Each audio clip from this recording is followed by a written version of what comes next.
Okay, are we live? Is this working? Are we up? Okay. Stuff is happening. Stuff is happening. Okay. We got chats coming through. It was a great pay-per-view. I love it, says Robert. All right. All right. All right. What's up, chat? What's going on? What's going on, guys?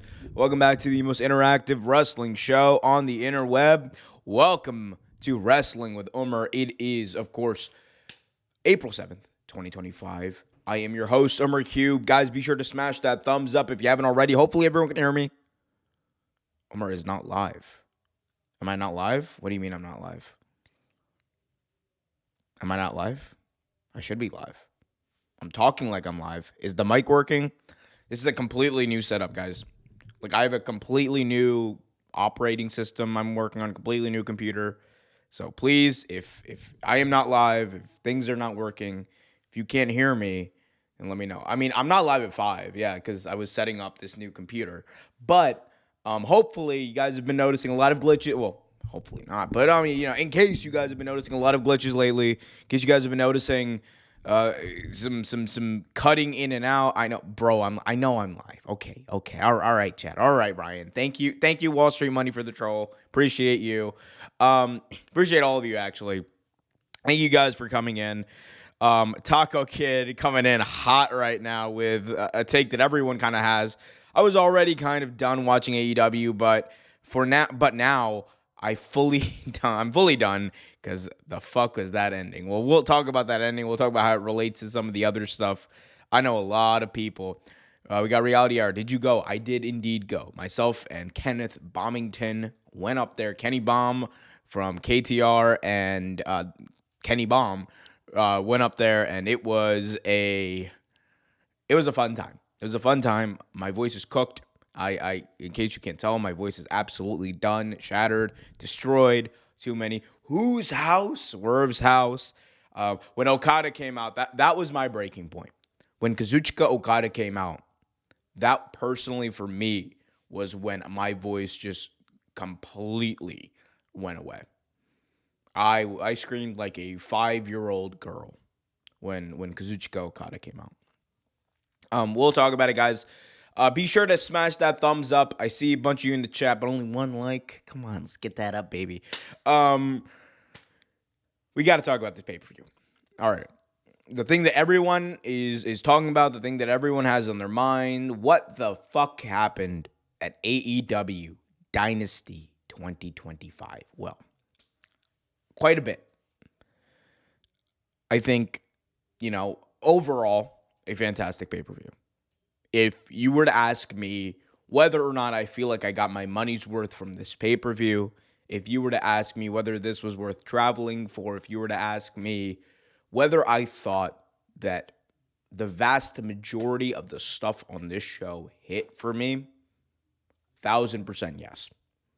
One of the best triple threat matches I've ever seen in Omega, Ricochet, and Mike Bailey.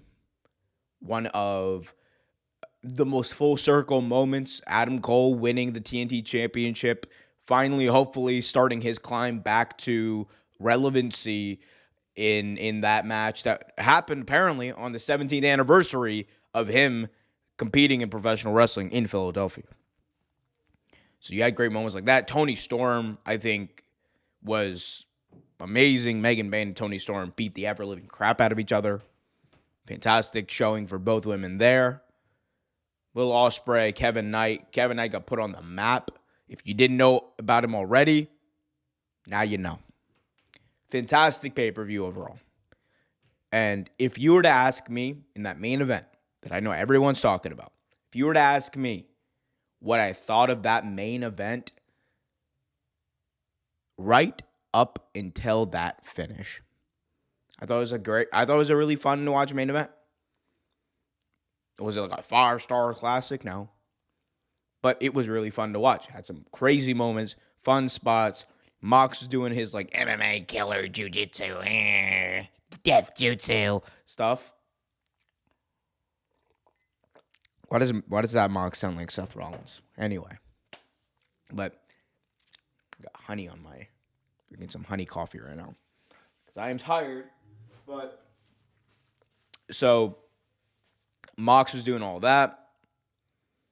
And then the ending happened. And I'll talk about specifically what happened at the ending.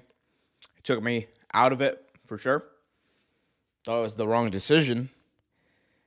I understand what they're doing, what they're going for, why they're doing it, and it makes sense, sure. But man, come on. Nobody wants Mox to be the champion. Nobody wants Mox to be the champion. Also, after last night, it's Taco Kid. I'm fully convinced that Ospreay is the guy. It will be Will Ospreay at All In. It is not going to be Darby. The idea that they're waiting for Darby is just stupid. And I'm not saying that for you. I'm talking about if they were to do that, it'd be really really stupid if they were waiting for Darby. I don't think that's the plan. The plan seems to be Ospreay. They've been hinting towards this for a while now. They are building him up to win the Owen Hart Cup. That is the direction that they are going, and I love that. I think Will Ospreay is well past his time to be crowned, and it's a good thing that he's going to go into that Forbidden Door pay-per-view as a conquering champion. It's a good thing for their business that that's going to happen. I think the big question is whether or not what they are going to do by then is going to matter. I've seen a lot of takes on this. I've heard a lot of takes. Shout out to the Ango Show. But I've heard a lot of takes online about this. I think there's a consensus out there right now that what is happening with Mox and the Death Riders is not good. Whether you're an AEW critic, whether you're an AEW casual fan, whether you're a sicko, everyone at this point pretty much agrees that Mox and the Death Riders are not it. So, at that point, you would expect some adjustments to be made. Tony was even asked about whether or not he thought about making adjustments in general. Actually, let me see. Pretty sure I can pull up the quote. But he was asked at last night's media scrum about adjustments, and here's what he said. Oh, let me hide you guys. This is a completely new setup again, so I'm doing my best. Tony Khan, when asked if he considers changing plans or calling an audible after negative fan reaction to the AEW Dynasty main event, absolutely. I take that into consideration. We had a lot of great moments for fans tonight. Swerve was the more popular man in the house tonight. You had two great AEW world champions having this match, and the return of the Young Bucks spoiled what was a great world championship match on a night where there was a lot of fan favorite moments. That was obviously not necessarily the outcome that a lot of people were hoping for. On the other hand, I do think Jon Moxley has been, from the very beginning of AEW, one of the most important figures from the very first pay-per-view we ever did. It's very interesting now. Creates a lot of intrigue. Let me take down Taco Kid's comments. Shout out to Taco Kid. Very interesting now. This creates a lot of intrigue to have the Young Bucks come back. It's important to remember that we have not seen the Young Bucks in almost 6 months in AEW. From the beginning, they have been instrumental in their launch. Of course, they're the founding fathers. To see them come back this way and get involved and break up what would have been a great moment for the fans. That is consistent with the kind of character we've seen from the Young Bucks in recent years. Tony Khan with the most Tony Khan answer he could have given to that question. Shout out to Tony. Okay. What does that mean? It means, look, I know this is not what you wanted. I know this is not what I can't do a Tony Khan. This is not necessarily the thing that the fans wanted. I think it creates a very intriguing situation. And my voice is too cooked to be doing Tony. Come on, guys. All right. My voice is, I know, I'm trying to be professional right now. This voice is not doing well, all right? I usually put honey in my coffee because honey in your coffee, it tastes great, by the way. It's just not even a lifestyle choice. Do it. Roll Tide. Literally, half that thing is full of honey. We got Hunter Dobbs in the chat. I'm in the minority and understand the outcome of Dynasty. I mean, I understand it. Here's the thing. I am not as down on the finish of Dynasty as I think a lot of other people are either. This is not Oh, this company is cooked. It's over. And they're gonna go out of business. Oh, click on my video. None of that. None of that. No. Mm, not gonna say his name. No. Yeah, fucking. No, I'm not JD. I don't need to be saying all that bullshit. But like, I mean, look, no. If I'm gonna be serious, I'm the Jim Cornette, Eric Bischoffs, and others aside. Like, it's not. This is by far not the worst thing to ever happen in the history of wrestling, despite what you may hear on the internet. It was bad. It was pretty bad. I heard, you know, I've heard like comparisons to this with other historically bad decisions. I think the one that everyone points to is Cody and Roman at Mania 39. And I think it's like a very similar thing. I think Roman versus Cody was a way bigger mistake just by virtue of the next year kind of killed like a lot of the storytelling that they built up. And it's probably a virtue of the story being done and them just kind of, look, we're a global brand. This is what we do here is this. And we just, the stories are, look, we're in the fourth inning. We somehow went back in time. Like, you know, like this is just the Triple H way of doing things.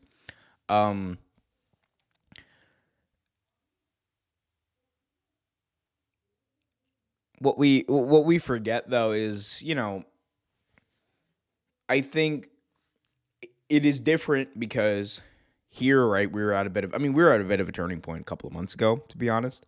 But if we want to take this, right now, it looks like Mox is going to be a world champion for the next 3 months. He's going to win at whatever the next pay-per-view is, Double or Nothing, in Arizona. He's going to hold the belt until All In. And then that is where a challenger, the winner of the Owen Hart Cup, who I think everyone can pretty much agree at this point is probably going to be Will Ospreay, is going to have his big, heroic crowning moment. And that is a good thing. I think Will Ospreay, like, again, for multiple reasons, it makes sense. He is your biggest, he has the potential to be one of your biggest stars. He is going to be headlining that Forbidden Door show in London that they're trying to probably sell a bunch of tickets for. I just think Swerve made way more sense here. Like, Swerve made sense here for a couple of reasons. Even with the Young Bucks stuff, like, I understand that the end goal with the Young Bucks stuff, because the Young Bucks came back, they returned, they interfered, they cost Swerve Strickland. I mean, look, when the lights turned out in the arena, I'm a mark. I'm a complete, dirty, stinky, smelly, disgusting mark. I heard all those lights turn off. Kenny Bomb next to me goes, "Oh, it's The Undertaker." And I go, "No, it's Sting." And it was neither. It was neither, obviously. But yeah, so they come back, they cost Swerve the belt after Hangman was kind of in the middle of making a decision of whether to hit Mox or Swerve, and he ends up hitting Mox with a big lariat, and it looks like we're getting that kind of like rival tag team between between Hangman Page and Swerve Strickland, which I am down for, honestly. 100% down for. I love that. I think that's the perfect natural progression for their story, especially after that really cool moment this past week on Dynamite where they hit him with that. It's like, you broke into my house. You burned my house down. You deserved it. I know. Amazing. But but I mean, look, I do think that there was another way to do it, another way to get there that would have been better. I think that ending was just really flat. I do think a lot of it though is like hyperbole. I think, like when you're reacting to anything in the moment, it's going to be a lot stronger than I think when it is looking back. I think by All In, like when Will Ospreay wins that belt, it's going to be not fine. I mean, fine, more or less. I do think it's going to. I do think you're going to risk like losing people though. To me, that's the bigger concern. if you're AEW. It's, losing people who are weekly engaged with your product, losing people who may not tune in by the time All In comes around. And I'm not saying there's going to be a mass exodus, of people watching AEW over the next couple of months. I don't expect that. But I do think that you're going to piss some people off. And that people are pissed off. I see Leo Relic in the chat. What's up, Leo? Hope you're doing well. I'm doing great, man. I'm living the blessed life. We got Michelle in the chat saying, I disagree, Omer. AEW had lost all the heat they gained from Revolution because of that ending. It was bad, like the Bucks. No. Yeah, I agree. Here's the thing, man. Here's like the cold hard facts. The main event scene in AEW, even though you have some amazing stars who are positioned decently or well, the main event scene in that company is absolutely cooked on the men's side. On the women's side, you're doing great, right? You're building up Megan Bayne. Toni Storm is, I would say, Toni is like by far the best women's world champion in either of the bigger promotions. I think she's just on another level than anyone right now. That being said, like the men's main event scene is absolutely cooked right now because of Moxley, because of this storyline, because nobody likes it. And this is like I see Leo Relic in the chat saying like this is like the bloodline or something. It says, my perspective on this is the story is simple. It's literally early stuff what the bloodline did, and in the end, whoever beats them, they will be the bigger babyface in AEW. Fully agree. That doesn't mean the storyline is not ass, though. I'm a huge Swerve fan, so I'm looking forward to the Swerve versus Ospreay for the world title, and then MJF. Oh, MJF versus Ospreay. I think Ospreay is going to be like that guy. I think Ospreay is going to hold that belt for a minute. Yeah, I could see him holding it until like probably Revolution or something the next year. I think that it's important for Will Ospreay, man, because Will Ospreay is the guy like they invested a lot in, and I think they're gonna want to try to get as much out of him as they possibly can, because he's even talked about like retiring. So I don't hate it. Like I see it in the chat, be like I don't like I'm not saying I hate it. I do think it was the wrong decision, but it's not the decision I would have made. I think that it's a big problem in North American wrestling right now, is the main event scene. Like Jey Uso versus Gunther is absolutely trash right now. Like right now, like they have not done a good job of positioning Jey to be that babyface challenger. Like Gunther looked like even in their latest segment last week on Monday Night Raw, Gunther looked like a monster, a beast. Jey just kind of looked like whatever. The Cody and Cena stuff only got heated like now, but we're like 2 weeks out of Mania now, right? So the question is like, the fuck are we gonna do in 2 weeks, bro? You had like an entire month leading up to build this up to get some heat around it, and you deflated it. So like the main event scene in general in North American professional wrestling on the men's side is pretty cooked. I think like if you're AEW, right? If you're Tony Khan and you're seeing this Cody versus Cena stuff, it's big and all that, people are just like, it's kind of lame. People are saying that the Jey Uso stuff, it's not even main eventing WrestleMania at this point. You had a chance. You had a chance to kind of like take the shot and be like, we have a better main event scene, and evidently that did not happen. Even if it's bad, I can confidently say at least it's not Tiffany and Charlotte. That Tiffany and Charlotte segment was something, wasn't it, guys? Look, the rumor and innuendo, which is basically like all wrestling news at this point, but the rumor and innuendo is that was a bit of a pew pew pew pew pew pew pew pew pew shoot. And I could see it. It sounded like neither person was really prepared for some of the things that were said. Although Charlotte, you could argue, was probably a little bit more prepared than Tiffany was. But there seemed to be, and I think Fightful had reported that there was some heat on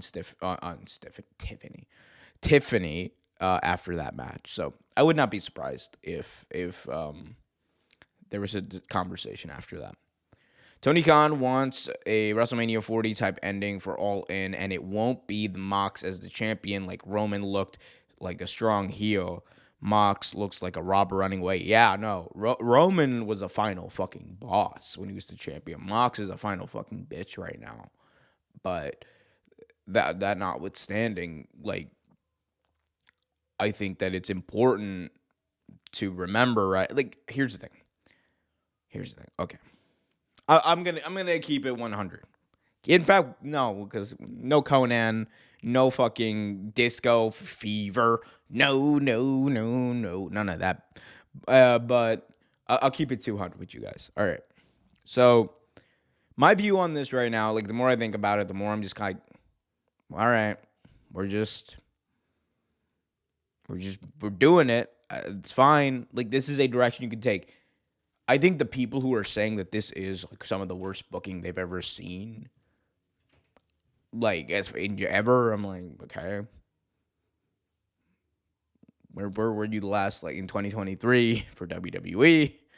Where were you in 2019 for WWE? Where were you in a good amount of like the end of 2023 of AEW? I think overall as a product, AEW is doing a lot better than it has been, especially over the past couple of years. I think overall as a product, outside of the main event scene, AEW is lapping WWE. If we're talking about just like putting up, storylines and making an engaging show, I think that there are first of all, I see a chat from Leo. Worst booking we've ever seen. Where were they when John Laurinaitis was doing People Power? Hey man, in the moment, it was a meme. Nobody. The fact that was the fact that was like the final boss. That was the WWE's version of final boss in 2011. Things were so cooked. But I understand like the sentiment. People are just like, yeah, no, okay. Whether or not this is the worst thing, it fucking sucks, and it does. The Jon Moxley title reign is the worst AEW title reign ever. Worse than CM Punk's like 4-day title reign and then his 1-day title reign. Worse than Jon Moxley's month-long title reign. Worse than Samoa Joe's 4-month title reign. Worse than MJF's like 1-year title reign. Worse than all of it. It was bad. It was fucking atrocious. It is fucking atrocious. But I think there's some hyperbole online. I think there's some hyperbole going on about this. And everyone is entitled to their own opinion. Never will say that people can't. It's wrestling, guys. It is fucking wrestling. It's okay. But to sit here and say that this is going to be the thing that kills AEW, when it does seem like they have a plan, I'm like, okay, whatever. It's boring. It's going to be like fucking boring over the next couple of months until they really heat up this Jon Moxley and Will Ospreay stuff. But until we get there, it's going to be kind of cooked. I see my boy Taco Kid is in the chat. It's not the worst decision ever, but it will get people like to tune out of AEW. I know a few friends of mine who have the same thoughts. Yeah. I mean, look, the Death Riders come on my screen. That's when I'm like, all right, it's time to go. Let me go make a sandwich. Time to go eat some dinner. Time to go do something. Time to do anything else than watch this show right now. So, to me, I mean, I understand that fully. By the way, you know what else I understand? How much you guys love me. And you guys love me so much that I know you guys want to smash that thumbs up, subscribe, and hit that notification bell so you get notified whenever a new video is released. Guys, got 8 of you, or we got 8 likes. We got 14 of you in here. I know damn well y'all can smash that thumbs up. Doesn't cost you a dime, and it helps me out a lot. Meanwhile, here people were like, "Oh shit, this happened. Can't wait to see Dynamite and see why the Bucks are out." Like, there also is a bit of that. I mean, it wasn't a great moment. I was like, "Oh fuck, the Young Bucks, god damn it! All right, they're doing Hangman." I mean, Hangman and Swerve is going to be an interesting dynamic to see play out. It's going to be a fun thing to see play out, especially if depending on how they told the story with the Young Bucks, that could be a very cool dynamic as well, given Hangman's prior allegiance to the Elite and the fact that they left things in a pretty bad position coming out of Blood and Guts, in large part due to Hangman's obsession with Swerve Strickland. All that being said, man, I was kind of mad when I saw the Young. I was like, man, Ain't nobody Matthew and Nicholas. Ain't nobody trying to Matthew and Nicholas Hogan. Ain't nobody trying to see that. Nah, nah, nah. Ryan Davis says, I hated Roman's title reign. I hated Mox's title reign. The end game is Osprey. I know, yeah, that is the end game. I mean, Roman's title reign was okay until Mania 39. Look, the real thing is he should have lost to Sami Zayn at Elimination Chamber.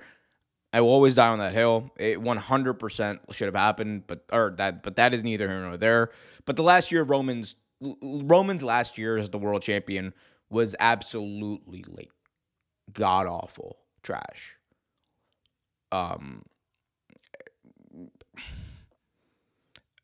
People may not like it, but it is what it is. Just like it was very disappointing, honestly, because that's when Roman kind of morphed into the like going through the motion Roman Reigns. And because prior to that, man, like 2022, 2023, there wasn't a better storyteller, or into 2023, there wasn't a better storyteller in wrestling than Roman Reigns.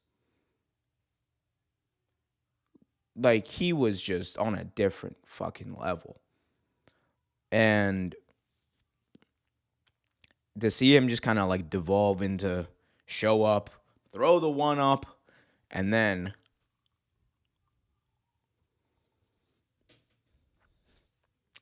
pretty much do nothing else. I do wish, man. I do. I mean, we're probably gonna get like he's gonna do it all at Mania. He's gonna like do his like one match a year that he actually tries very hard. But you know, like people forget how bad that last year was. I do think AEW is running the risk of like, I mean, if All In is the end goal, that's your WrestleMania. That's what you want to do. That's fine. Gotta ride it out, man. Gotta ride it out. I don't blame people who don't want to, though. Young Bucks in 2025. Hey, man, let's see. Maybe they can recover them. I do think, man, look, okay, look, if we're being honest, like, wait and see. I'm sure it'll be fine. Sure they'll get somewhere. Like, that match is gonna, here's it. At the end of the day, if you're worried about the match is gonna hit. The match is gonna hit. The Young Bucks are still, like, two of the best tag teams, wrestlers of all time. But like, the story is gonna be a big thing here. I'm not as worried, to be honest, about like the story not hitting. I just want Sword to fucking win. I just want Sword to win. Why the Young Bucks don't attack Kenny Omega? I don't know, because Kenny feels like Okada, I don't know, did more damage. I don't fucking know. There's probably gonna be a story there. I mean, Okada did post a selfie with the Young Bucks last night, so I assume that they're still doing that, and they still might be aligned, and maybe we get a trios match. Kenny, Swerve, and the Young Bucks, or Kenny, Swerve, and Hangman versus the Young Bucks and Kazuchika Okada. That could cook. AJ Styles. All right, let's go to AEW. Let's see what they're doing. AEW does a 2014 TNA final match of AJ Styles type booking with 100 interferences. AJ Styles. Oh fuck. No. Okay. To be fair, this was I think more in the vein of Roman bloodline shenanigans, like a 2023 2024 WWE ass ending is what this was. Like Roman against all odds, by God, 489 days, Roman Reigns. Like, that's what this was. This is like everybody coming in. People who had nothing to do with the feud, the ops. I mean, I popped for Samoa Joe. I did pop for Samoa Joe. But yeah, this was it was more in the vein of like a WWE ending.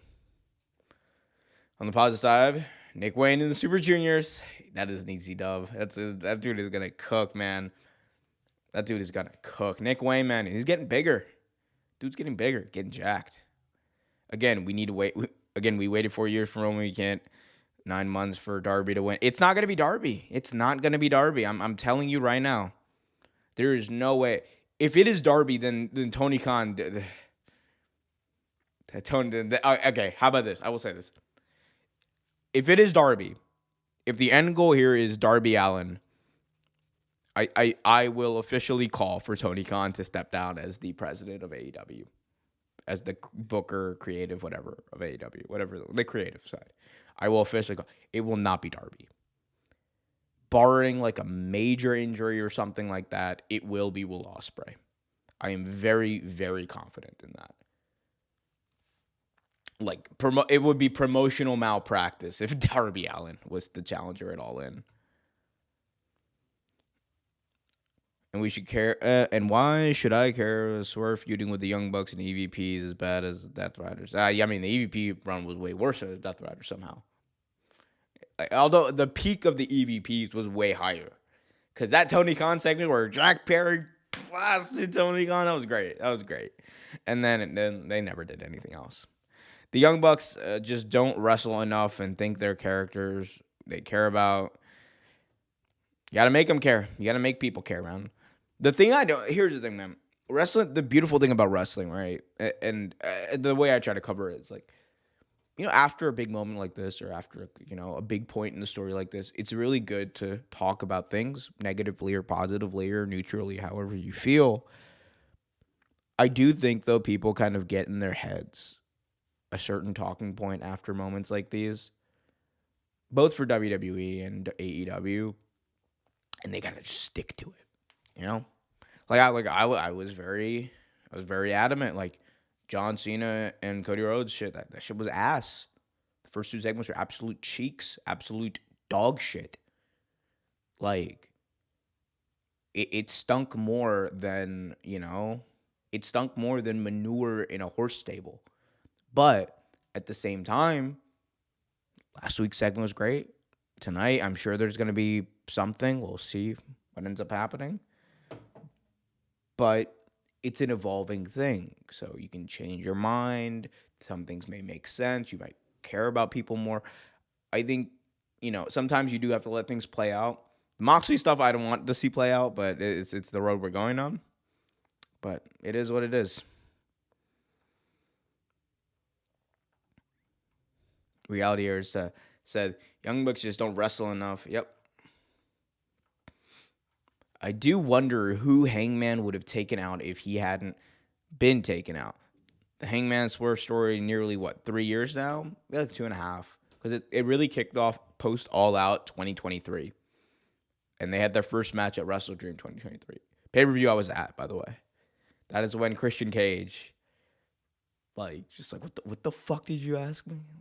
Shout out to Christian Cage. By the way, hey man, it's the other thing we gotta talk about because look, we've done a lot of shitting on this pay-per-view. There was a lot of good stuff, so I'll just get through oh my goodness, you guys are active. Once again, the main event screwed a good pay-per-view. It was a great pay-per-view.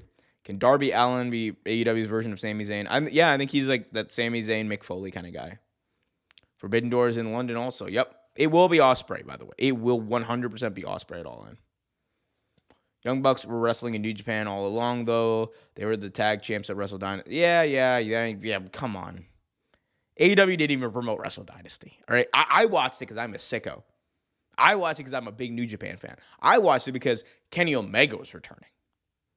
I didn't watch it because of the Young Bucks. Come on now. Let's be honest here. Ospreay, the future of AEW, embodies everything about that 2019. Yeah, I think so.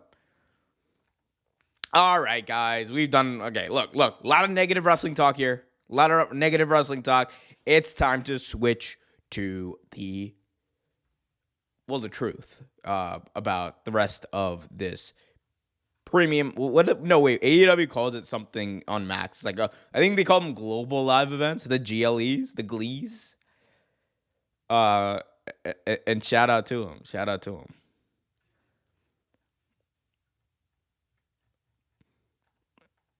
So Eric says, how about this? Ospreay wins at All In, then Darby beats him in his hometown at Wrestle Dream.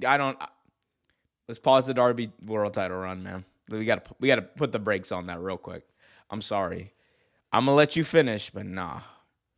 We gotta get that man up out of it. To quote Kenny Baum, get that man up out of there.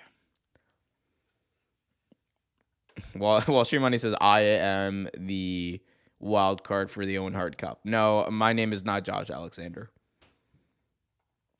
Ospreay would not drop. Yeah, he would not drop it that quickly. Can you blame the fans for the negativity, though? I mean, no, but also, guys, look. There were also 15 other fucking matches on this show that we got to talk about. So, like, it wasn't all too horrible. Come on now.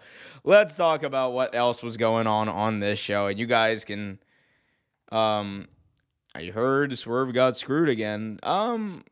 Yeah, pretty much. Anyway, we already talked about this main event. Let's talk about some of the other stuff.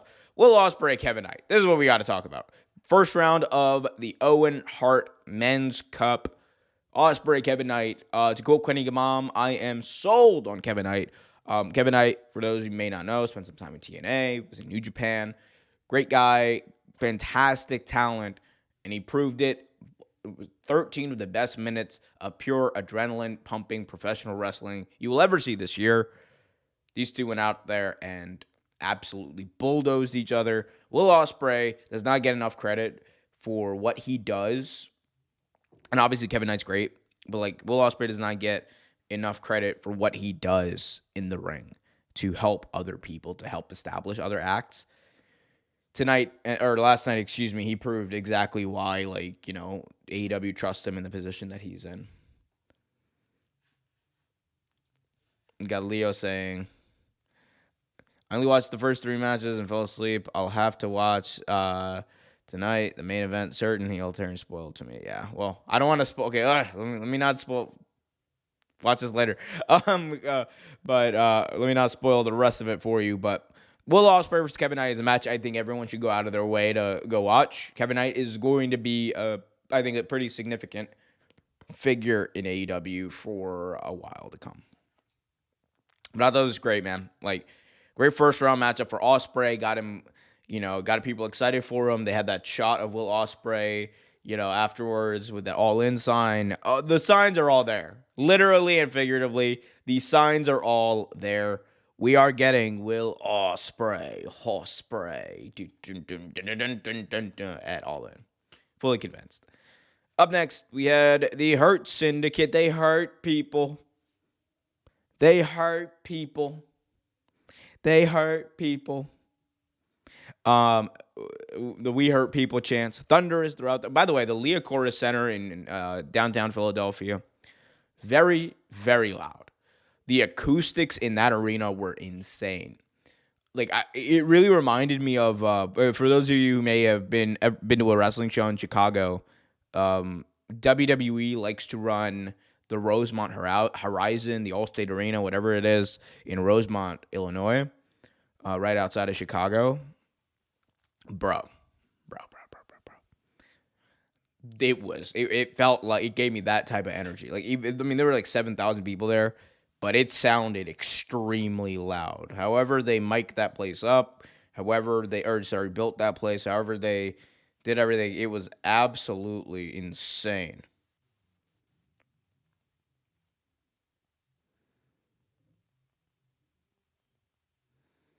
Crazy, man.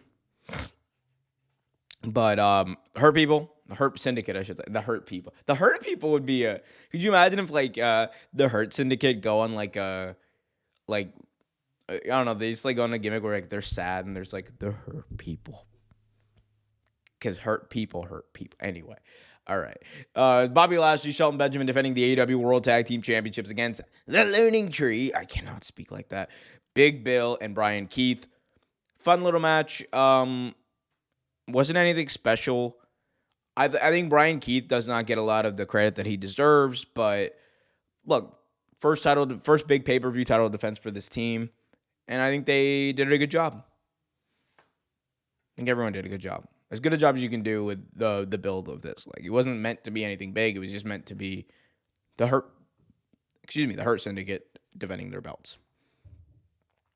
Same thing happened. Same 2 tag teams attacking top 2 stars. Yeah. Although they are seemingly building up the MJF stuff. He is pretending like he's in the Hurt Syndicate, even though he's not, which I kind of like. Bro, the pyro sounded great. Yeah, no, the pyro is crazy. By the way, yeah, Anthony Bowens returned. Shout out to Anthony Bowens. He returned. They made him feel like a big star. He is officially broken up with Max Caster. Well, that already happened, but he beat Max Caster in that open challenge, buried him. That man is being sent packing back to OVW, and I don't even think AEW has a partnership with OVW, but that is how below that he has gone. Anthony Bowens is a major star, the 5-tool player, the whatever the fuck else they called him. He is everything that he's being built up to be, a superhero in the words of Tony Schiavone. Fantastic stuff there. Fantastic. Legit jumped out of their seat and went, ooh. Anthony Bowens is a giant star right now. Yeah, I think so. I think he's got a very bright future. AEW is so good at building people up if they like them enough. Yeah, they're good at building people up. The pride of pro wrestling. Thank you, Leo. Thank you for that. The pride of professional wrestling. Oh, not a goddamn patent. No, let me. My JR voice. I can't even do the JR voice right now. It's like, goddamn. That's you know what I was saying to Kenny. So quick story. So Kenny and I are in Philly, right? And we're ordering cheesesteaks at was it like Reading Terminal? Like I don't know, some market in Philadelphia. So we're walking around this market, and we stop at this cheesesteak place because Kenny mom is like never had a Philly cheesesteak from Philly. So I was like, we got to do it up.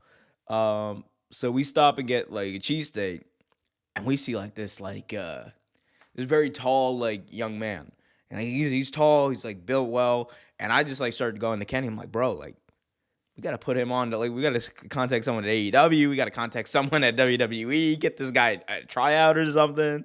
Like Kenny's saying the same thing. And at one point, I just looked at Kenny and I do like, and or I think Kenny asked me, he's like, oh, like, are they like, oh, you think he can work though? You think he can go? And I just go, and I just go, in the immortal words of Jim Ross, because JR did say this to Vince at some point, and he went, well, I don't know if he can work, but he's a big son of a bitch. Yo. And I pop. I mean, it's true though. It's true. Like that's what JR would say back in like the 90s. Like, it's like, JR, can he go? Well, I don't know if he can go, but he's certainly a big son of a bitch. And I popped myself. I popped Kenny. We got our cheesesteaks. Cheesesteaks were dope. Shout out to Philly for the cheesesteaks. Man, guys, be sure to smash that thumbs up if you haven't already. Oh, buddy. Death Riders and the Death Riders equal Bloodline 2025. Oh, yeah, I mean, I would say that, yeah. That's pretty bad. Oh, you went to Reading Terminal? They literally got everything. Yeah, they got everything over there. They had like, I got some turkey from over there too. Kenny and I shared a cupcake. Good cupcake. Yeah, just nice little thing. Nice little thing. We got Jay Barnacles in the chat laughing at me. FTR, MJF versus the Death Riders trios. I mean, MJF looks like he is going to be feuding with Bobby. MJFTR would go hard. That will be a tag. I mean, they have like their history with the Pinnacle. They were in the Pinnacle together.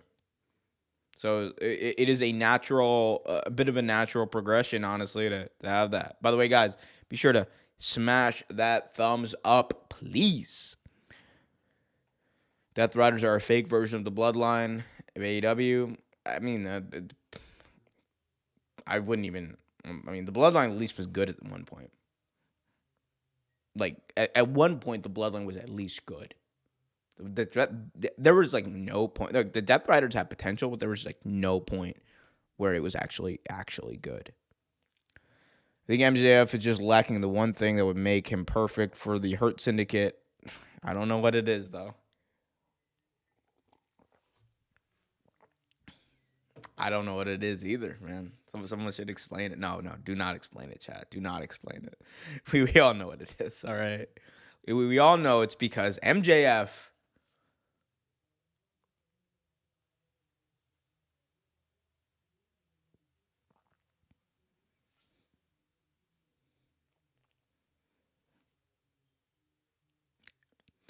I want FTR to bring back Tully and go back to their roots. I don't think that's happening.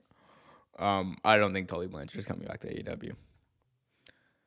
Why the Kiss the Ring crew not doing videos? Are they done, bro? Nope. Kiss the Ring is going to come back. To go over and subscribe to youtube.com/Kiss the Ring YT. Brian and Kenny are going to be coming out with a lot of fun stuff. I'll let them explain it, but Kiss the Ring will be coming back. I actually asked Kenny about this. So they will be coming back 100%. Go support the boys. Late to the party, did you already say who should dethrone Mox? Should I backtrack?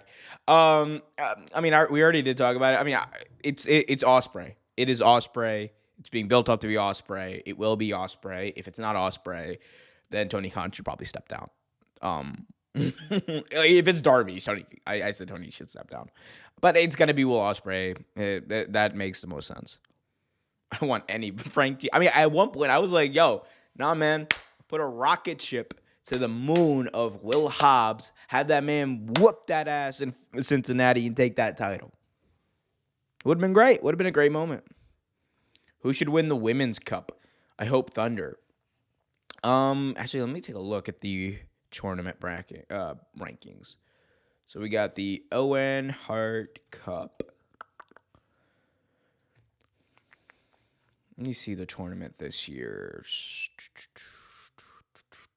So let's take a look actually at the Women's Cup.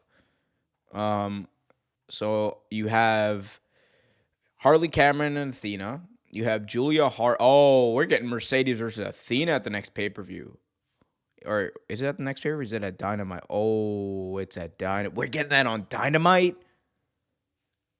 Hey, yo. We're getting that on a Dynamite.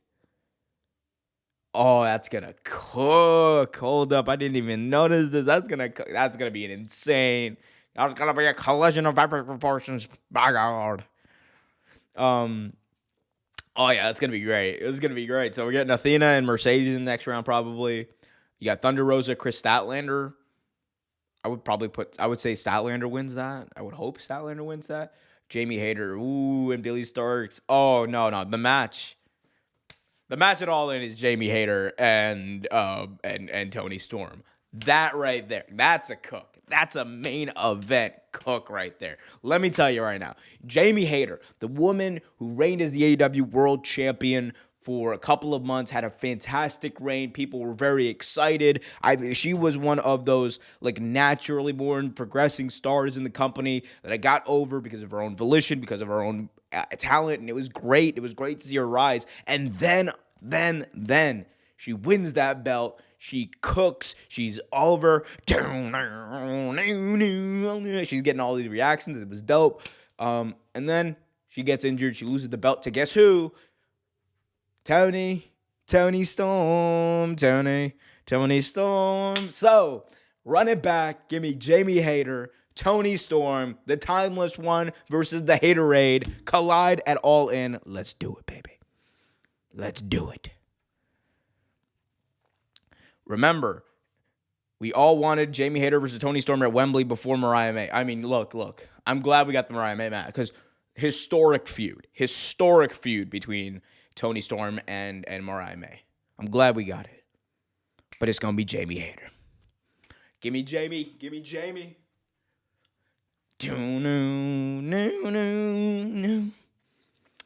It says, wait, how are you pulling that up? It's on, like, Wikipedia. Yeah, it's on Wikipedia, bruh.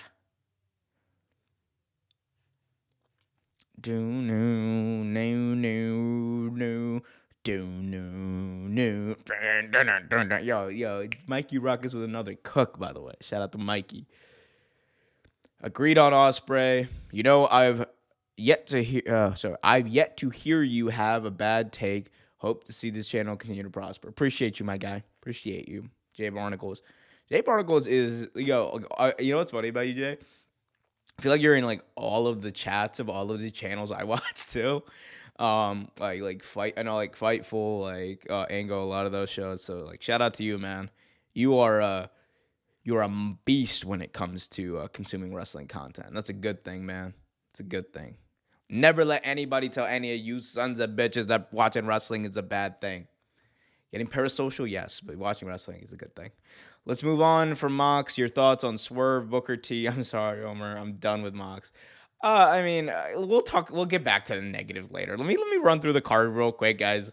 We'll run through the rest of it. We had Death Riders, Claudio Castagnoli, Pac, and Wheeler No Quiero Yuta versus Rated FTR. This match, good match. Big thing here, retention by the Death Riders once again. But in the end, we got the heel turn that was proposed to us, the heel turn that was basically built up all this time. And I thought it was pretty dope. I thought it was cool. I thought it was fantastic. That was awesome. I was screaming like a 5-year-old girl. Hold up, let me see. Can I even like pull this up? I think I actually might, because I got a Mac now. Hold up. Actually might be able to pull. Oh, no. Oh, no. Personal information. Let's actually see, because I think I actually recorded my own reaction to this. I was like, by God, these sons of bitches have murdered Cope. Yeah, hold up. No, I actually did. Hold up. No, because I got you pull it up. So this is my reaction at the pay-per-view right here to what happened. Let me see. Does the audio work? We'll see.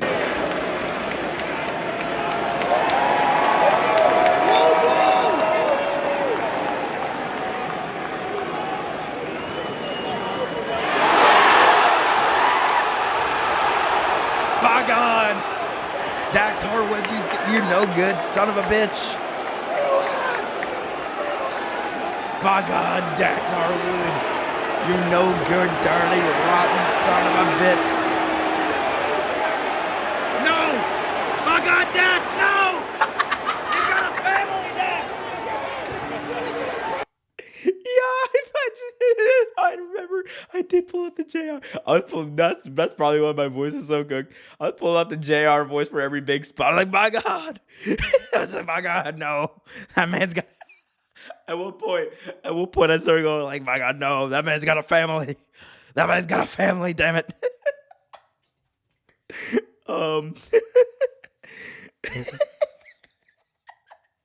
Yo. Oh, man, my brain is so fried. Everybody knew it was gonna happen, but it was a cool moment still. It was a matter of when, not if, right? But it was insane to see. I think this is the first time in a couple of years now that FTR really feel important on the show. Coincides with the fact that it's the first time in a couple of years that they've been a heel tag team. They're natural heels. They are natural heels. And I think going back to that, leaning into that, makes them more important than they've been in AEW over the last couple of years. It makes them feel dangerous. And you know what, guys? You know what the best part about all this is? It's official. We're going to get it at All In. FTR versus Cope and Christian. People, chat. Walk with me. WWO, walk with Omer. That shit is going to be off the hook. Edge and Christian were my favorite tag team of all time. Getting to see them wrestle, do one final run together, is going to be beautiful. Beautiful. I can't wait. But they lean into the neck issues with Cope. They can chair-tote him. And then Cash Wheeler does a thing where he takes the neck brace they're bringing out to help Cope. He puts it on. He gets on the stretcher. And then Dax Harwood starts doing the heart, resuscitations to him. Crazy stuff. It's like FTR died last night. The revival, people were like, that was cool. See, again, it was fantastic stuff, on that, man. Rewatching Triple Threat for the International, that's one of the best Triple Threats I've ever seen. We got Mr. Majestic, 13 in the chat saying, this will help AEW have Progress Wrestling, Defy Wrestling, Rev Pro, and OVW all be feeder promotions to ROH. Yo, man, no, honestly, get rid of ROH at this point, man. ROH is cooked right now. Get rid of ROH. Get that up out of there. Or just bring ROH to somewhere else, man. Bro had worse bumps already. Yeah. I don't know why people think Cope is going to die in AEW because that bump, massive neck issues. I mean, like the chair shot looked nasty, but I assume it's a gimmick chair. Enjoyed FTR turn last night. Yeah, it was a fantastic turn. I think there's a lot of good stuff that's yet to come. Actually, speaking of which, do I have now I'm what else do I got in my, because I took a video of basically everything last night. Let me see. I think is this Kenny Bomb? Okay, hold up. Okay, I mean, I might actually have enough to put together a vlog, to be honest. I don't know why Kenny's making this face. I guess we should find out, shouldn't we, guys? Let's find out. Kenny, what just happened? She kicked out at one after 4 booty box and the power drive, another one. Oh no! We just might. Yo, I do love how okay, now I'm realizing I did do the JR voice all night, and that is why my voice is fried right now. Yeah, that is what happened. Huh. Man, I probably sound like an idiot. I had fun though. Wait, I'm just realizing this. I'm like, man, I really did I did the most all last night. Hold up, what else do I got here? I got. Oh man. Oh wow. Yeah. You know what? You guys actually. I shouldn't promise it, but man, that was. Yo, no wonder my voice is fried right now. I was like, man, it can't be. It couldn't have. I wasn't yelling that, man. But I was literally after every move, I was like, oh my god, these gladiators, these veterans of our industry. We got Leo saying, but I think they should start booking the old ROH and put it on YouTube. Yeah, I think that could be a good idea. You got rid of Dark and Dark Elevation. Make it a thing. Although I think Dark and Dark Elevation would work a lot better than ROH would, because no one at AEW shows is there to watch ROH.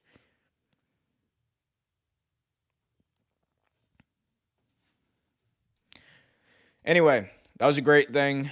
Then we also got Timeless Tony Storm, which actually we were just talking about, weren't we? Timeless Tony Storm versus Megan Bayne. Fantastic match. And in fact, you know what? Let's pull it.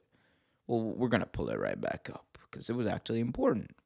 So let me pull up that video so y'all can see Kenny Bomb's face. Actually, this might be a good way to for me to review things that I go to in the future. So yeah, we're gonna keep this in the back pocket. Anyway, I got too big. Oh, you guys are seeing Kenny Bomb's half his face. Hold up. Shout out Kenny, man. Shout out Kenny for this reaction, by the way. Oh man, I'm sorry guys. I'm still working through all of the issues, not issues, but oh god, everything went away. I got a Mac and I'm very confused. Anyway, all right. And I know that cue the people in the chat. Oh, you got a Mac? That was your first mistake. Anyway, all right, guys. Kenny, what just happened? Jesus Christ. All right, so Megan Bayne. Cooked here with Tony Storm. Tony Storm at one point hit Megan Bayne with 3 different flying bum tackles into the corner. She at one point hit her with the package pile driver, and Tony Storm actually went to pin Megan Bayne, at which Megan Bayne kicked out at 1, and we got this flurry of offense from Megan Bayne. It was insane, but Tony Storm was able to do a small package, by God, and pick up the dub against Megan Bayne. Fantastic showing. As I said before, I think right now there's nobody better. I would say she's the main event in AEW right now. Tony Storm is the main event in AEW. She's the big main event draw. She's the big main event act. She feels like she's one of the most important, if not the most important thing on the show. AEW needs to lean into that a lot more.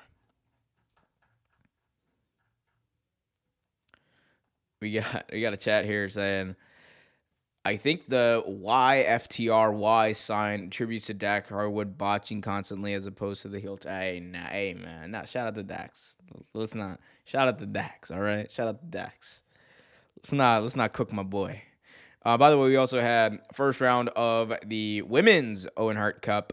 Mercedes Moné versus Julia Hart. I thought this match got up to a decent start or a decent ending, honestly. Like, it was one of those, it took a minute to really get into shape. Fuck the guy behind me who was just like, could not stop. Like, he wasn't even watching the match.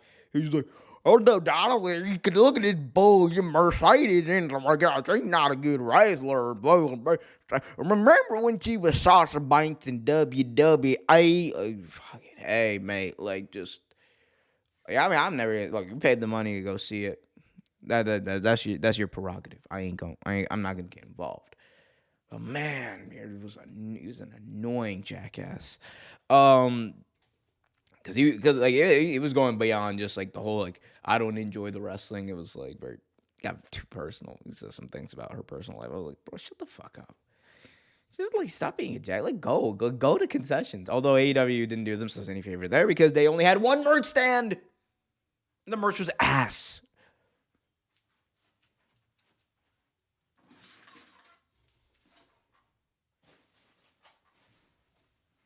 This is the only thing. This Will Ospreay's scarf. It's about to be summer. This is the only thing that was worth it. The only thing that I was like, all right, you know what? Let me cop. Because I'm going to need this at All In when he wins the belt. I'm going to need it all in so I could be like, oh, bro. I wish, like, it's crazy to me that they don't sell the Will Ospreay jersey, though, at these shows. It's crazy. Like, they got to have that, man. They got to have that. Ryan said, in Philly? LOL. Yeah, I mean, yeah. Yeah, I mean, Jackass is in Philly. Who would have thought, right? Shout out to Philly. Don't kill me the next time I'm up there. The timeless Bane match was perfect. Put Bane over without losing to her. Yep, I think somebody in the chat said it earlier. I can't remember who. Like, Tony Storm won but without putting, or like put her over without losing. It was like spectacular. I think it was you actually, Ryan. So fantastic. Philly fans. Yeah, Philly fans. Shout out to the Philly fans. We got Tagar in the chat saying, timeless Tony Storm really changes her career for the better. Has she not adopted the gimmick during AEW move? Who knows where her career would be? The glam rock gimmick wasn't over in AEW. Yeah, I mean, they got there. That's the thing that broke her. Like, it's about evolution, right? Like, I mean, not everything's gonna hit when they initially come in, right? That's why you can only ride the wave of a new signing for so long before you have to develop a character. Sometimes it takes a while to get there. Sometimes you got to enjoy the ride. Like Bram, like here, or no, Bram is like the worst example because Bram was someone you initially cared about in Game of Thrones a lot, and then you were just like, fucking hate this guy, get him off my screen. But I mean, I don't know. For me, like the things with like Daenerys and Game of Thrones, initially I was like, this might not be for me. I don't like the Essos stuff, whatever. I got into it. Really got into it. Sometimes it just takes that. Anyway. Something I did not get into, something I hated. Oh, actually, no.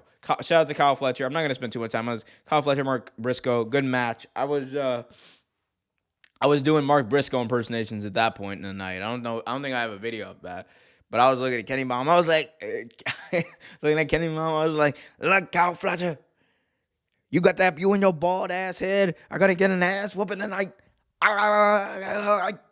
And then Kenny Baum, quick as a bat, just goes, and screw you, Jack Perry. Because there's this infamous let me see if I can find it. Because actually I think I want to show you guys. There's this infamous thing like of Mark Briscoe. Hold up. Where like he's cutting one of his insane promos backstage. And then Jack Perry just walks into a shot and he goes, and get the hell out of here, Jack Perry. Let me see if I can find it. Because that was funny as hell. That was funny as hell. Come on. Ain't no way they don't got it here. Oh, here it is. Here it is. There it is. Oh, they actually got it. Oh, man, that's funny. Hold up. I got to position this right. So everybody can see somebody's gone. All right. I'm sorry, I'm slow. I gotta get used to this.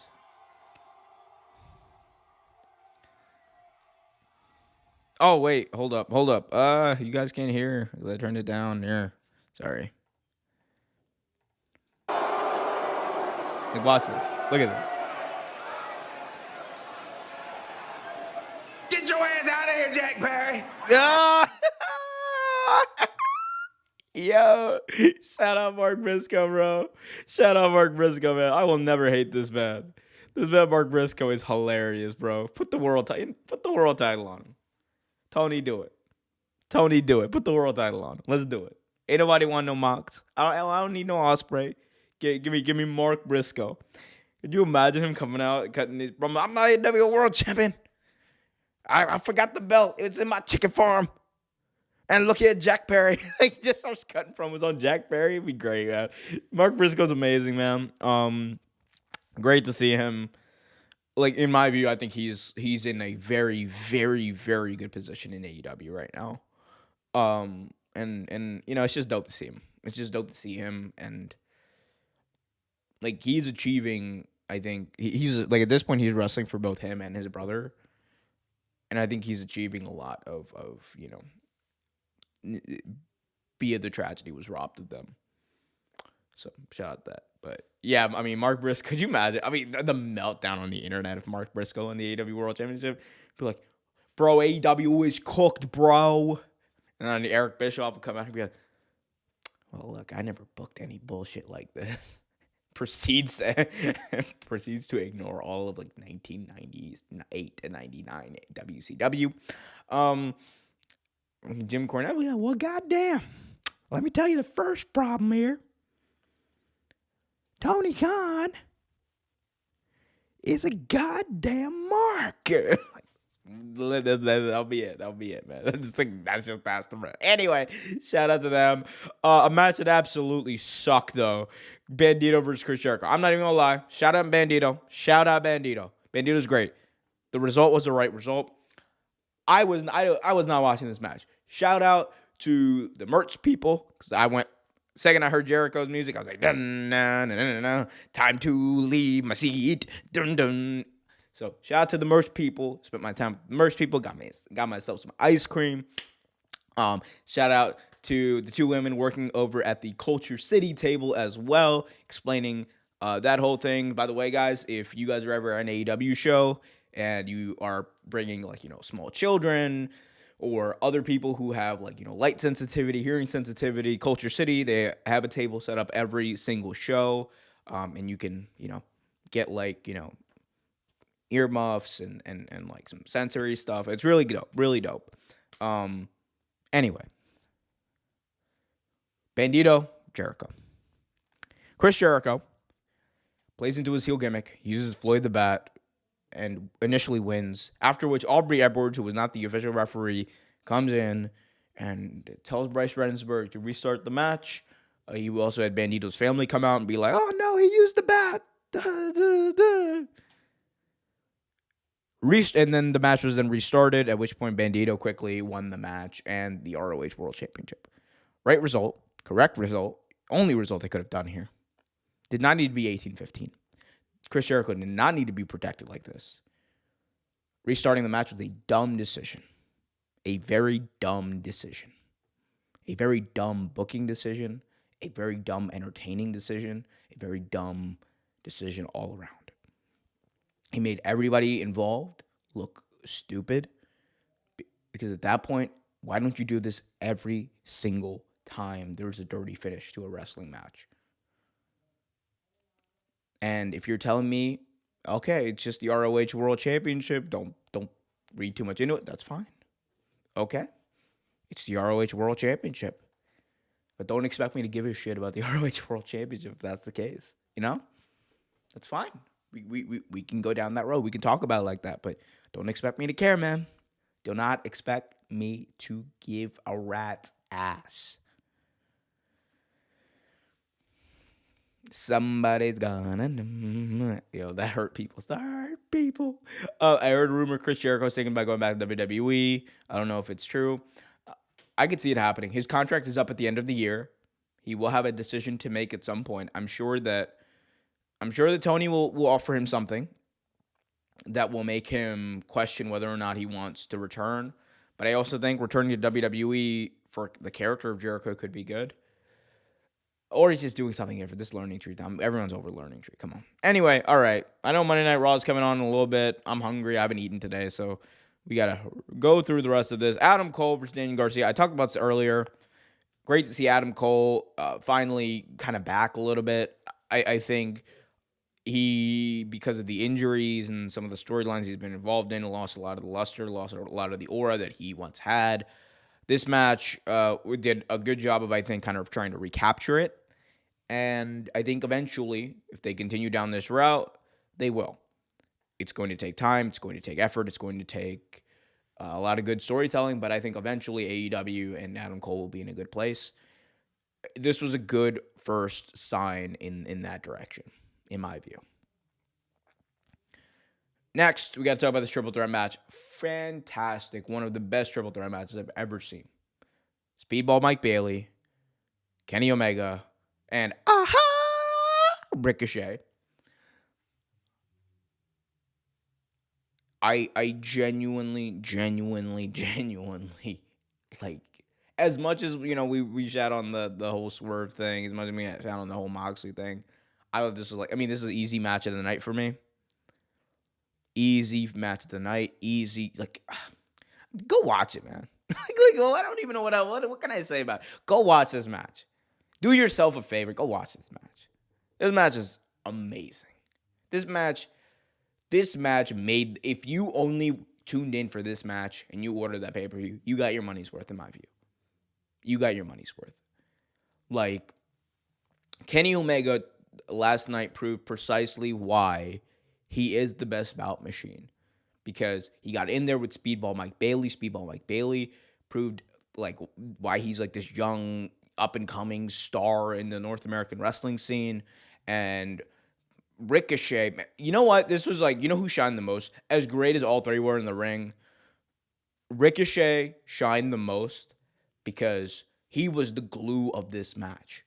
A lot of the offense went through him. A lot of the storytelling in this match went through him. The bonks on the head, the "you're bald," he has leaned fully into this gimmick of I am just an obnoxious, little nerdy, geeky heel, but I'm also a great wrestler.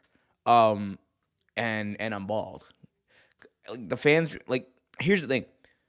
When Ricochet first came in AEW, when he was in WWE, at no point, I think, did people care about character of Ricochet. Were people into and entertained by Ricochet as if he was as he was now? It was dope, man. It was dope. I think they got to continue leaning into this. I think there's a lot more that's going to be done with Ricochet. I think he's he is a great, foundational heel for this company. And I'm not saying he's going to be a world championship contender, but I'm not saying he's not going to be, right?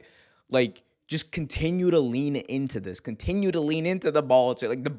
Kenny Omega and Mike Bailey bonking him on the head. Hilarious shit, guys. It was amazing. I was there. I was enjoying my time watching that match. So, shout out to them. Quick shout out to Ango in the chat. Says, Omer, my guy, just a quick stop by because my phone isn't working. But keep up the great work, dog. Proud of you. Proud of you too, man. Ango and Billy also did a review of the show, so go check that out after we wrap up here. Sarah in the chat says, I agree the three-way match is the best match of the night and easily is a contender of match of the year. Yeah, right now, my match of the year contender, a lot of Kenny Omega in that right now. A lot of Kenny Omega in my match of the year contenders. Because, I have a list, but right now, man, I still think Gabe Kidd and Omega is the match of the year. Just based off of obviously what happened in that match, but also that being Omega's big moment, or big return, I should say. But this match is right up there. It's right up there, along with the steel cage match of Revolution, along with Mariah May and Toni Storm. Man, and then fucking 8 of those matches at that New Japan New Year's that show. Oh, there's so much good wrestling. Look, man, it's easy to get bogged down in the negatives. There's a lot of stuff to complain about in pro wrestling, but we are eating good when it comes to wrestling, man. We are eating good.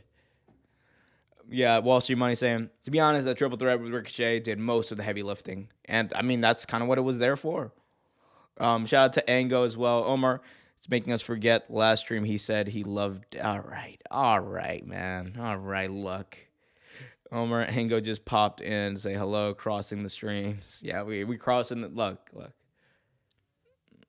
Man, no, it was if I say anything to that, Wall Street Money is just gonna troll me. But yeah, would not have been the first time that Ango and I have crossed. Let me not. That's crazy. I have been on his show. He's been on my show before, so shout out to Ango. We have done streams together. We have never. Jesus. I hate you, Wall Street Money. I hate you so much for what you've done. I mean, you need to, by simply pointing out what I've done. I just want to apologize. I'm just super high on Darby and want to say, don't apologize. Whoa. Hey, whoa, guys. Unless you are that dick who sat behind me at Dynasty, do not apologize.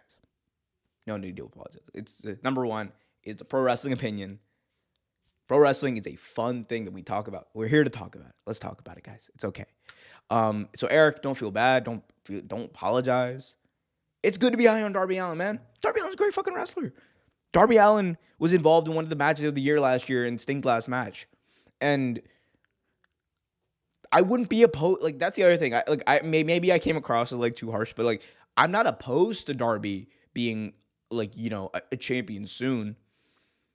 I just don't see it in the cards, but I think he will be. He would be, but when Darby, the way I see it, when Darby has that big world championship run, it's gonna be a case where he's gonna have like that Mick Foley run, right?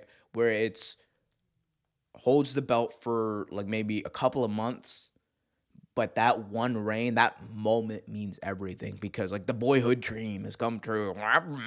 Mercer's Foley, baby boy, finally done it, by God. He is world championship worthy. It just needs that story there too, So please do not apologize, Eric. Did not mean to poo-poo too much on that idea. I just, I'm just always gonna tell you how I feel and like my perspective. So, but don't apologize. It's not like you didn't do anything rude. You didn't say anything. You're good, man. Don't apologize, please. Pro wrestling, we can all talk. We can all share our opinions. We can all talk about these things. I hope Adam Cole customized the TNT belt. I think we're gonna get like the, how like it's a red stripe on the champion. I think we're gonna get like a yellow gold stripe there. By the way, I will be at AEW Dynamite this week. It's gonna be in it's literally gonna be in like probably 20, 30 minutes from my house. So I'll pop out and show.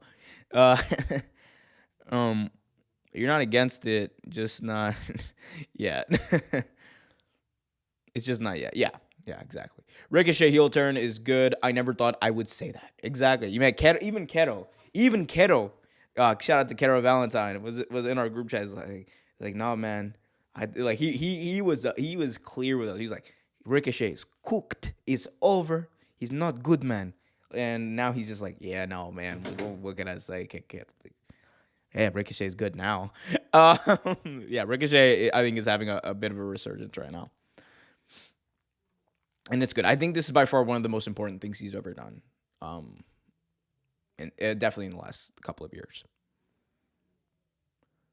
Omega versus Gabe Kidd, women's match of the year, Mariah May. I mean, Mariah May, I don't know. To me, I think Mariah May versus Toni Storm may have been one of the greatest women's matches of all time. No cap. Like, one of the greatest women's matches of all time.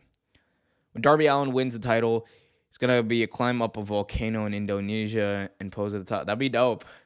Could you imagine that? Like, he does that, and then, Darby should not do this, but, then they do some, After Effects stuff where he, coffin drops into the volcano with the title. That would actually, you know what that would be? That would be a dope, pay-per-view promo, like a pay-per-view vignette, where it's like a promo package, just announcing a pay-per-view, or it's like, by God, AEW coming to Hawaii.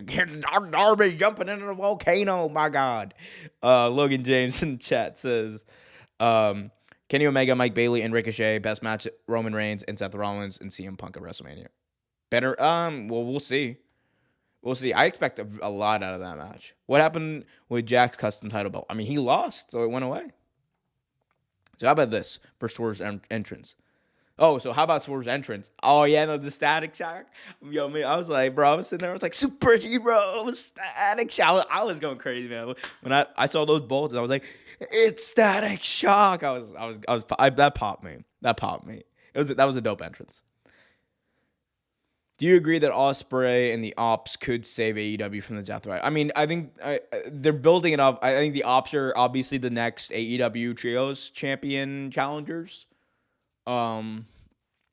Whether or not they win, I think depends. You have an option if you're AEW to tell a story where the Death Riders is like a bit of a slow decline, or it's the story where like, they lose everything all at once at All In. So either somebody takes the trios belts off of them at All In, or you could do a scenario where they lose at Double or Nothing. You know, Marina Shafir gets taken out, and then like slowly but surely Mox is kind of left alone. All right. I know there's one last thing. I'm just gonna, you know what? Well, let's drop my mouse. All right. So there's one more thing we got to talk about. By the way, leave your shots, guys. We're heading down the home stretch. We're cooling. Oh, Booker T is live right now? Oh, no, that is... Is he really live right now?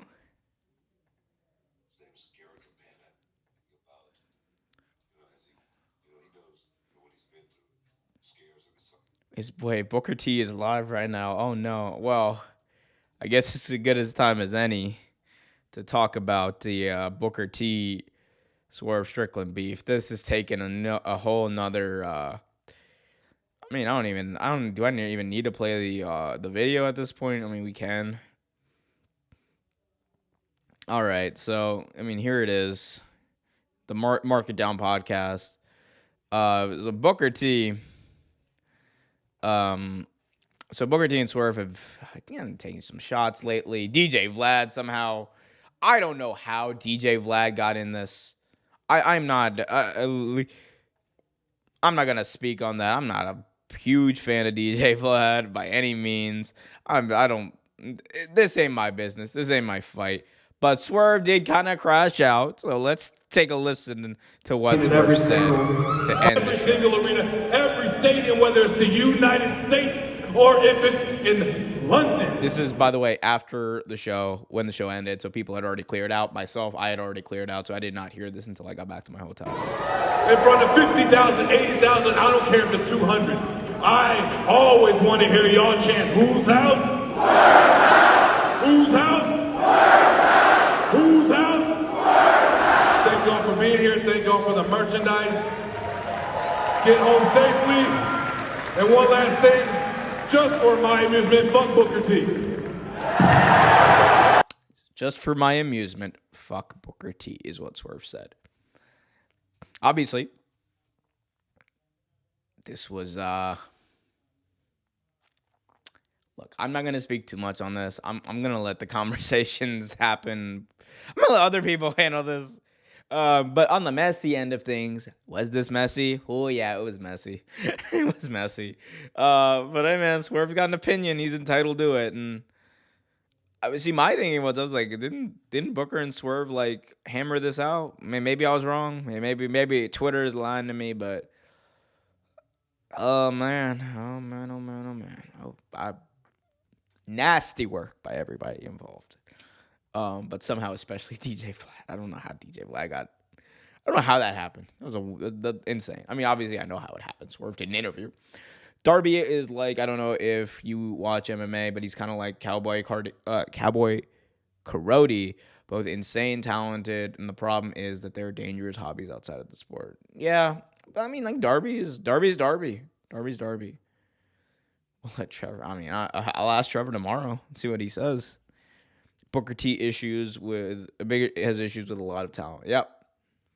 Yeah, the slow death of AEW could be, or the slow death. Oh, the slow death of AEW. I was like, oh no, tribalism has entered the chat. No, Sarah is never tribal. Yeah, a slow death could be the way AEW does it. At Double or Nothing, the Death Riders lose the trios titles, and at All In Texas, Mox loses the world title to Ospreay. Yep. All right, guys.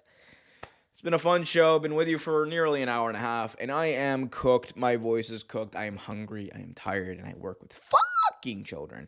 I don't even know what that sound was. But let me see. Do I have any other? I mean, I actually might just put together a quick vlog this week.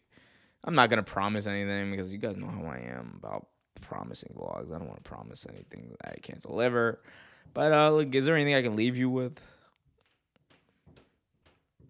Let me see. What is this? Oh, it's Kenny. I actually have a video of Kenny. I have a lot of videos. Hold up, man. That's crazy. Oh,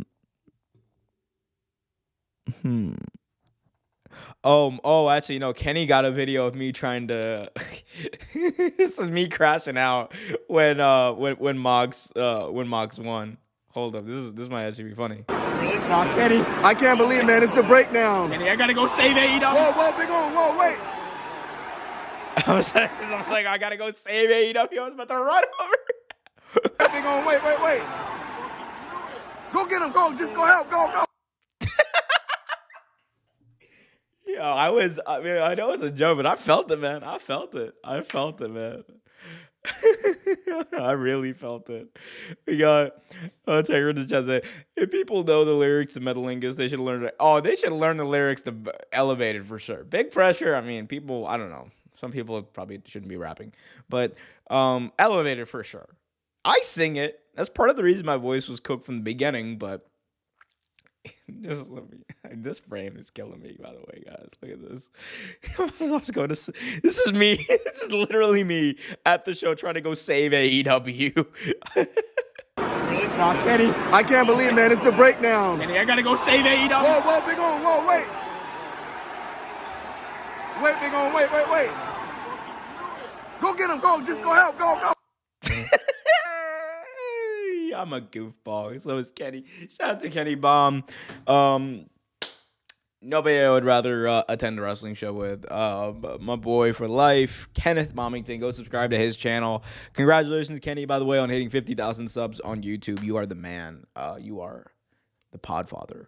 Shout out to you. Somebody's got to say me. It was almost me. Just know that. It was almost me. Elevator merger. Yeah, the what? Yeah. It's a good song. England will sing that song. England will sing that. Someone should save AEW. It will be me. I will save AEW single-handedly. All right, guys. I appreciate all of you. Did you have a good time at Dynasty? No, absolutely. Had a fantastic time. Anytime I go to a wrestling show, especially with friends, it's a blast. And I will be going to Dynamite this week. So, it's going to be a fun time. I can't wait. Someone's got to save KTR. Do not worry. Kenny and Brian are on their way with their capes. Tune in, but probably tune in to some stuff next week. They're probably gonna announce something. Anyway, guys, all right, it's been fun. I appreciate all of you. Be happy, be healthy as always. Keep it real. Until next time, peace.